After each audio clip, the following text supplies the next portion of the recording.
फिर बात रही पूरे गुरु की। तो पूरे गुरु की पहचान क्या है? परमेश्वर ने स्वयं ये ज्ञान बताया है, उसकी पहचान बताई है, हमारे सदग्रंथों के अंदर भी वो प्रमाणित है। सतगुरु के लक्षण कहूं, मधुरे मधुरे बचन विनोद, चार वेद सठ शास्त्र वो कहे 18 बोध। अब क्या बताया है कि सतगुरु के लक्षण कहूं, मधुरे बैन विनोद, यानी 4 वेद 60 शास्त्र वो कहे 18 बोध। सतगुरु सब सदग्रंथों का ज्ञाता होता है। चारों वेदों का निष्कर्ष यथार्थ ज्ञान सतगुरु को ही प्राप्त होता है। और दूसरी पहचान बताई है, जो कबीर परमेश्वर का निज संत होगा, सतगुरु होगा, जो उसका कृपा पात्र होगा, जो संत मम सत शब्द दरडावे, वा के संग सब राड बढ़ावे। ऐसे संत महंतन की करनी, धर्मदास में तो से वर्णी। मेरा जो परम संत होगा उसका दूसरा लक्षण ये होगा कि जो संत मम सत शब्द दृढ़ावे, मेरे इस यथार्थ ज्ञान को जो दृढ़ता के साथ जनता को बताएगा, उसके संग सभी राड बढ़ावेंगे, विरोध पैदा करेंगे, झगड़ा करेंगे। और कलयुग के अंदर अस संत महंतन की करनी कि इस कलयुग में ऐसी इन संत और महंतों की करनी हो जाएगी, धर्मदास में तो से वर्णी। फिर बताया है श्रीमद् भगवत गीता 30 और 34 में, 32 में कहा कि अर्जुन, अभी तक जो भी ज्ञान मैंने इस आपको चौथे अध्याय में दिया है, 25 से लेकर 31 तक श्लोकों में, तो कोई कैसी साधना करता है, कोई देवताओं की पूजा करता है, कोई स्वाध्याय करता है, गीता जी का पाठ कर लिया, वेदों का पाठ कर लिया, इस तरह की। कोई केवल योग अभ्यास ही करता है, योगासन।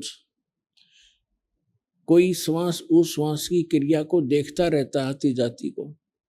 और सभी अपनी अपनी साधना को पाप नाशक जानते हैं, क्योंकि यदि उनको पता लग जाए कि साधना ठीक नहीं है तो तुरंत त्याग देंगे। चौथे अध्याय के 32वें श्लोक में कहा है कि वास्तविक जो जानकारी है, विस्तार के साथ इन यज्ञों की जानकारी, यज्ञ माने धार्मिक अनुष्ठानों की जानकारी सच्चिदानंद घन ब्रह्म की वाणी में वर्णित है, विस्तार के साथ कही है। यहाँ अनुवादकर्ताओं ने गीता अध्याय 4 के श्लोक 32 में अनुवादकर्ताओं ने गलत अनुवाद कर दिया, क्योंकि उनको तत्व ज्ञान नहीं था और वो श्री कृष्ण से अन्य कोई भगवान नहीं मानते थे, उसको संपूर्ण गॉड कंप्लीट गॉड मानते थे, संपूर्ण भगवान, पूर्ण परमात्मा। जिस कारण से उन्होंने अर्थों के अनर्थ करने प्रारंभ कर दिए। यहाँ लिखा है ब्रह्मणे मुखे, ब्रह्मणे मुखे, ब्रह्मणे का अर्थ यहाँ पर इन्होंने वेद कर दिया, ये गलत किया। गीता अध्याय नंबर 17 के श्लोक नंबर 23 में यही शब्द है ब्रह्मणे। ओम तत्सत इति निर्देश ब्रह्मणे त्रिविध समर्थ, ब्राह्मणा तेन वेदा च यगा विहिता पुरा। तो वहां इन्होंने ठीक अनुवाद किया, ब्रह्मणे माने सच्चिदानंद घन ब्रह्म कर दिया, वो सही अनुवाद किया है, वो ठीक अर्थ किया है। लेकिन यह चौथे अध्याय के 32वें श्लोक में इनकी बुद्धि स्लिप कर गई, फिसल गई, क्योंकि अज्ञानी व्यक्ति कहीं ना कहीं गलती करेगा ही करेगा। तो यहां भी लिखना था ब्रह्मणे मुखे माने सच्चिदानंद घन ब्रह्म। मुखे माने उसके मुख से उच्चरित वाणी में, यानी सच्चिदानंद घन ब्रह्म, वो परम अक्षर ब्रह्म। गीता अध्याय नंबर 8 के श्लोक नंबर 3 में गीता ज्ञानदाता ने अपने से अन्य कोई परमात्मा बताया है जिसको परम अक्षर ब्रह्म कहा है। परम अक्षर ब्रह्म कहो, सच्चिदानंद घन ब्रह्म कहो।